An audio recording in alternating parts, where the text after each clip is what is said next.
அதுலேயே கொஞ்சம் உப்பு சேர்த்துக்கணும். நம்ம உப்பு போட்டுக்கோம் பாருங்கள். உப்பு போதுமான அளவு உப்பு, அப்போ தான் மீனில் சேரும்.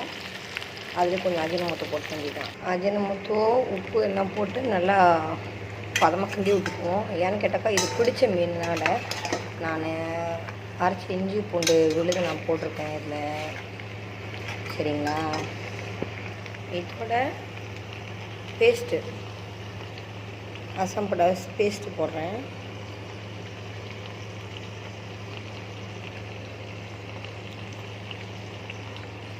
இதை நல்லா கிண்டி விட்டுக்குவோம். அசாம்படை பேஸ்ட்டை போட்டு, அசாம்படை பேஸ்ட்டு வந்து இது நல்லாயிருக்கு. இதை வாங்கி பாய்க்கலாம். போட்டேன். பெரிய மீனால எல்லாத்தையும் நான் போட்டுட்டேன் அந்த பேஸ்ட்டை. நான் 10ஆம் மார்க்கத்தில் குசோம் டவுன் குசோமும் லீமா பவுடரோட நான் திரும்பி போட்டிருக்கேன். அதுதான் நல்லா வாசனமாக இருக்குது. ஓகேங்களா? இதோட அசாம் கிச்சடிலாம் லாஸ்ட்டாக போடுவாங்க. பட் நான் வந்து இப்பயும் போடுறேன். இது நல்லா ஒரு பக்குவமாக வந்து பார்ப்போம் எப்படி இருக்குன்னு. ட்ரை பண்ணி பாருங்கள். இது நான் அப்போ வந்து பேஸ்ட்டு வந்து கிண்டி வேக விட்ருக்கேன்.